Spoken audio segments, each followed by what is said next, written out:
What is up, guys? I'm KSCG, and welcome to my reaction to Theme Park History's Shrek 4D. Let's jump right into it.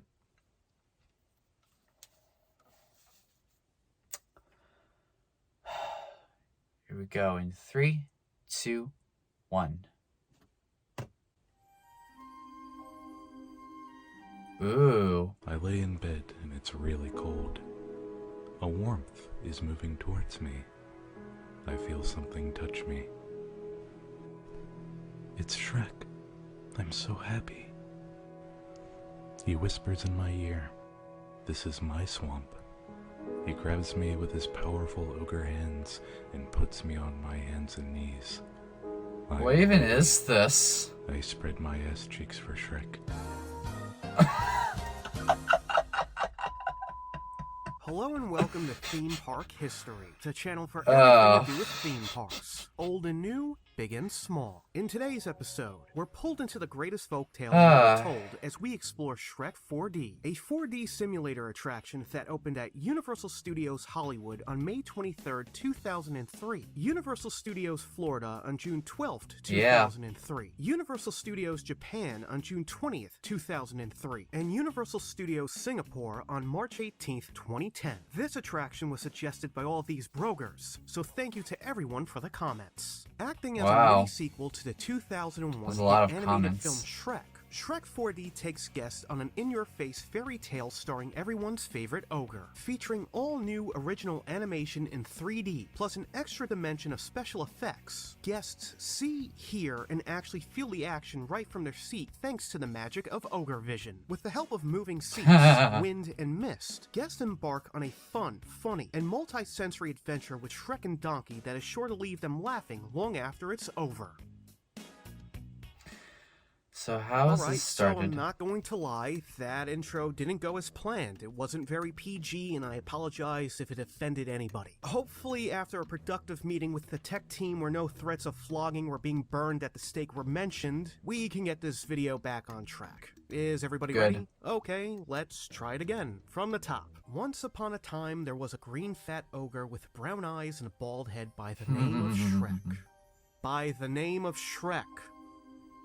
Is he going to come out? I don't have all day to wait while he's sitting on the toilet doing his business. I have to make a video. You know what? Let's skip his part for now. Let's go right into how the ogre made Universal Studios his home away from his swamp. I'll check up on him later. I wonder what he had to eat. He's been in there for like 45 minutes now. That can't be healthy. As we've mentioned numerous times on this channel, and at this point, it's just a cop-out to transition from one topic to another. Universal Studios Florida wasn't doing that well by the early 2000s. Between the marketing mishap of Universal Studios Escape and the September 11th attacks that crippled the tourism industry, the only place where you could see the stars and ride the movies saw attendance drop both in 2001 and 2002 by a combined 8%. In an attempt to draw visitors back to the resort, Universal began a reimagining of the park by 2002, with the focus on becoming the home of the hottest brands, the most popular stories, and the biggest box office hits you couldn't experience anywhere else. This new approach for the park would officially begin on May 17th, 2002, when Universal announced that an attraction based on the hit DreamWorks movie Shrek was coming to Universal Studios Florida, Hollywood, and Japan simultaneously, the first to ever do so. For those uncultured souls out there who don't know who or what Shrek is, first, how dare you? And second, let me take a few minutes to explain the importance of the Jolly Green Ogre and his noble ass. Don't worry, I'm allowed to say ass because that's a nickname for a donkey. Go look it up, I'm not lying to you. The timeless classic we brogers came to know and love actually began as a fairy tale picture book of the same name released in 1990 by writer and cartoonist William Steig, featuring a repugnant green monster who leaves home to see the world and ends up marrying an ugly princess. The book was generally well received upon publication, with critics praising the illustrations, originality, and writing, so much so that an up-and-coming filmmaker by the name of Steven Spielberg acquired the rights to the book just a year later, with plans to create a traditional animated film based on the book, which would have starred Bill Murray and and Steve Martin as the voice of Shrek and Donkey respectively. After numerous failed attempts to get the film's production up and running, Spielberg shelved the project in 1994 to instead focus on the creation of a brand new movie studio, teaming with former Walt Disney Studios chairman Jeffrey Katzenberg and music executive David Geffen to create DreamWorks SKG, better known today as DreamWorks Pictures. Shortly after DreamWorks opened for business, film producer John H. Williams convinced Spielberg to bring the project to the new studio, allowing it to purchase the rights of the book from Spielberg for $500,000 and putting it in active development in November 1995.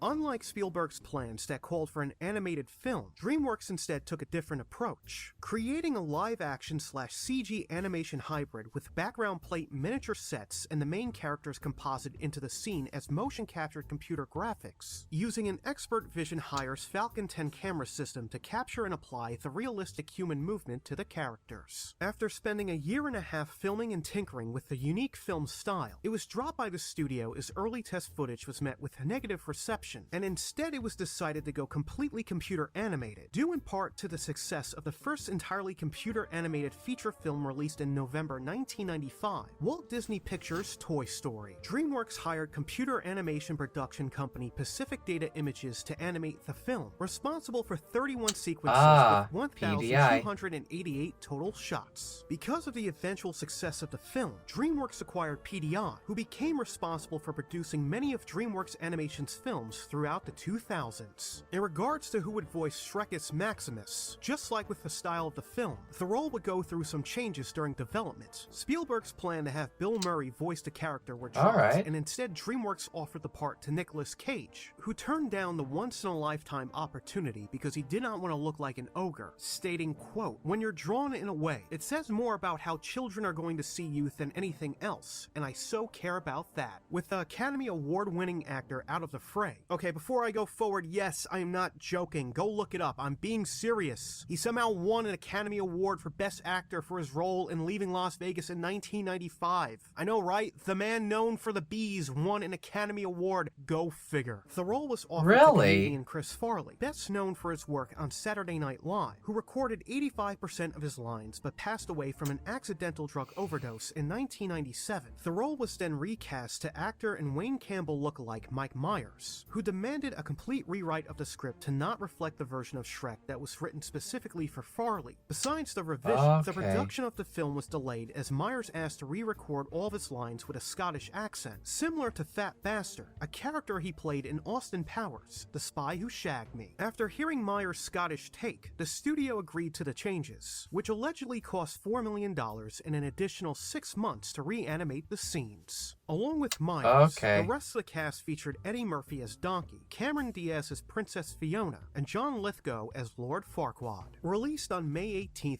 2001, the parody of fairy tale classics was a massive critical and financial hit, as critics praised the film's animation, voice performances, writing, and humor, which catered to both adults and children, going on to win the first ever Academy Award for Best Animated Feature. Besides all the high praise it was receiving, the film earned $484 million worldwide against a production budget of $60 million, making it the fourth highest grossing film that year. Shrek's success would help establish DreamWorks Animation as a prime competitor to Pixar in feature film computer animation, and go on to kickstart the franchise, which includes 3 sequels, 2 holiday TV specials, 1 spin-off film, a stage musical that still gives me nightmares to this day, 37 video games, and of course, a theme park attraction. Just a few months after hitting the big screen, Universal approached DreamWorks in regards to creating an attraction based on the film. DreamWorks was at the time still in negotiations with the main cast to have them return for a sequel, who are now looking for an upfront payment of $10 million instead of the $350,000 they were paid for the first film. As part of their new deal, the cast would get the money they were asking for, but instead of just providing the voice work for the sequel, they would now also provide their talents for the attraction. Planning and development of the attraction began in late 2001, with DreamWorks and Universal working closely together to not only ensure that it would keep canon within the Shrek cinematic universe DreamWorks was building, but also to stay true to what fans of the film came to know and love. Many of the staff who worked on the original film, including Pacific Data Image's 60 artists and engineers, returned to work on the attraction, set to be a mini-sequel that would fill in the gap between Shrek and Shrek 2. Unlike other screen-based attractions such as the Fantastic World of Hanna-Barbera and Back to the Future The Ride, which used motion car vehicles that boasted 4 degrees of freedom synced to the ride film, the Shrek attraction instead would take place in a large theater to create an immersive 3D experience, combining lighting effects, water, air, and wind effects, as well as synchronized motion. To bring these physical effects to life, the theater seats were created to be capable of vertical and horizontal motion, fully equipped with tactical transducers, pneumatic air propulsion, and water spray nodules to create the perfectly timed water spritzes, bursts of air, and other enhancements to draw guests into the remarkable 3D animation. In regards to each attraction's location and its respective theme park, in Hollywood, Shrek 4D replaced the Rugrats Magical Adventure, a live stage show inspired by the Nickelodeon animated series Rugrats, which was only open for a little over a year, opening on June 9th, 2000 before closing in September 2001. The construction of Shrek marked the first time since the late 1980s that the 1,200-seat theater saw a major transformation. The theater's seating was taken out in favor of the individualized moving seats, and what was once the dressing room for the 1988 live show The Star Trek Adventure became the new pre-show area. In Florida, Shrek 4D replaced the opening day attraction Alfred Hitchcock, The Art of Making Movies, which closed on January 3rd, 2003. Just like in Hollywood, the building would undergo a major transformation, converting into 2 separate theaters instead of just one. As for Japan, the attraction is shown in the same theater as Sesame Street 4D Movie Magic, with Shrek shown during the first half of the day, while Sesame Street is shown during the second half. Touted as the first attraction to open at once as part of a new strategy to share investments across each park, Shrek 4D officially opened at Universal Studios Hollywood on May 23, 2003, Universal Studios Florida on June 12, 2003, and Universal Studios Japan on June 20, 2003. While Universal and DreamWorks have refused to reveal exactly how much it cost to build the attraction, reports suggested it was anywhere between $25 to $30 million, with most of the budget going towards the creation of the ride film, as well as the salary of the voice actors involved. Makes sense. He's still on the toilet? How long have I been he's gonna sleeping come for? out. Should someone go knock on the door and make sure he didn't fall asleep or, is still alive? You know what, I'll check on him in a bit. I have to keep going. I knew Shrek wasn't the easiest to work with, but this is kind of getting ridiculous. Located in the upper lot at Universal Studios Hollywood, the production saving central it for the area end. at Universal Studios Florida, and Hollywood at Universal Studios Japan, guests find themselves in the faraway kingdom of Duloc, the happiest totalitarian dictatorship on Earth. Well, maybe second, depending on what the House of Mouse has been doing as of late. As guests make their way through the queue, monitors play several clips from the first movie, as well as passing by multiple posters for fake advertisements for attractions within the kingdom. The 15-minute attraction was met with moderately positive reception from guests, with the film's animation and writing praised for the same action and humor the original movie was known for, as well as the addition of the physical effects to create an immersive and entertaining time that anyone, whether they were a broger or not, could enjoy.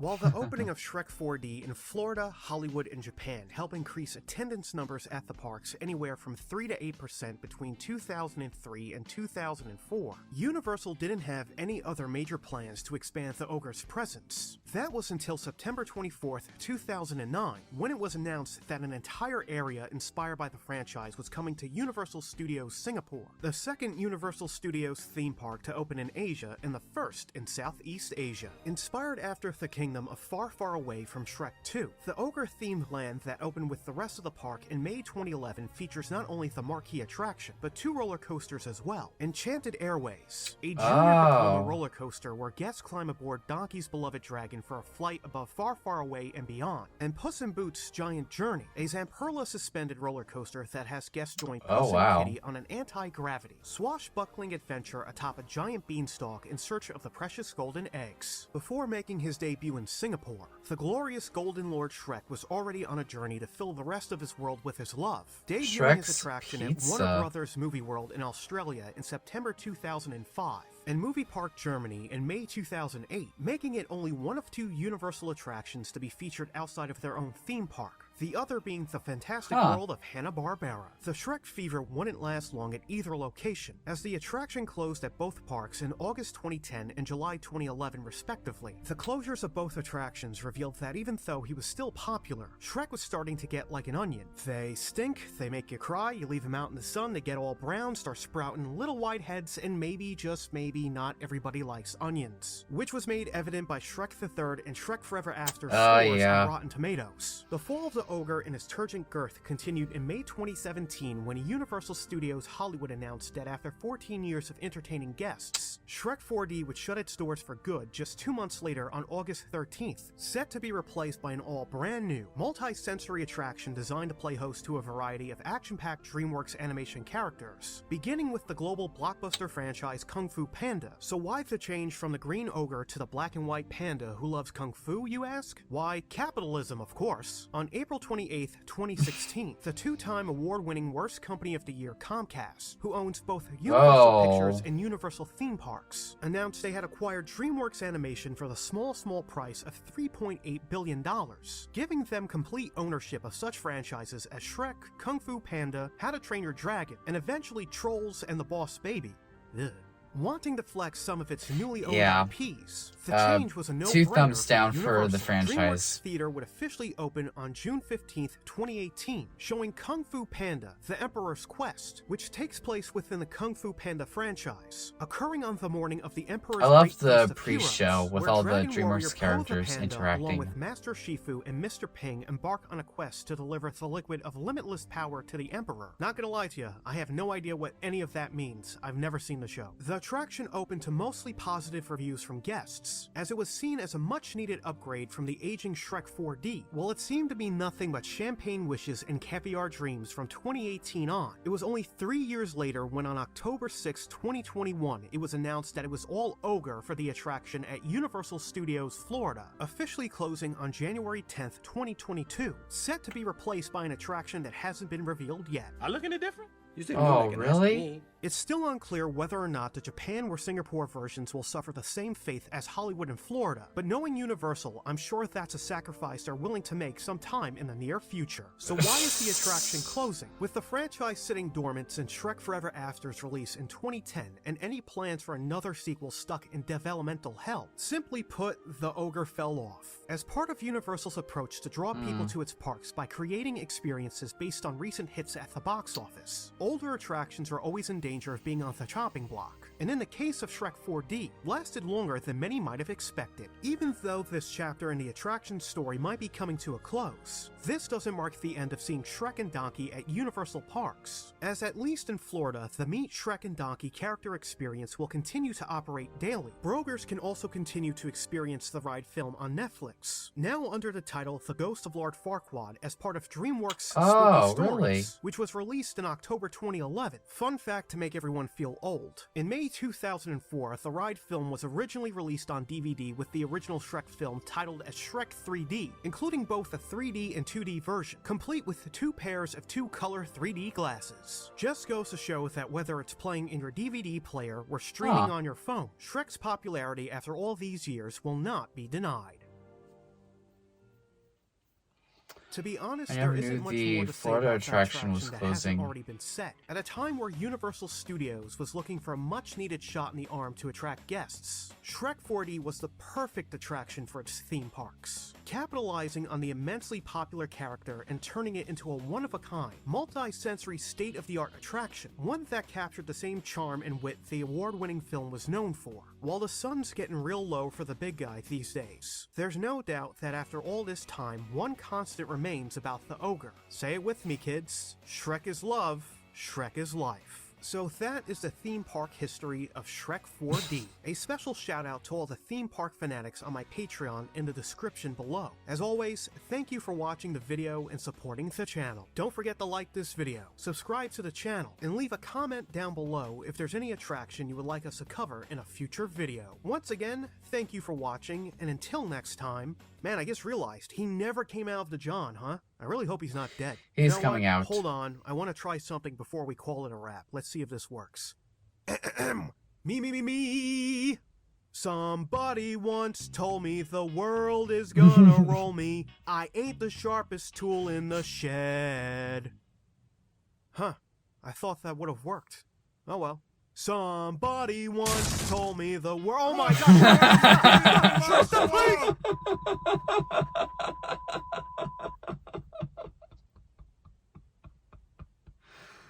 Oh, it's about time. Okay. Yeah, I was aware that the film ride would be what was like available online, but I never knew that it was on Netflix or that it is on Netflix or something. I never checked. Okay, that was theme park history to Shrek 4D. I was aware that it was it closed in Hollywood, but this is the first time that I'm hearing that it's now closing at Florida.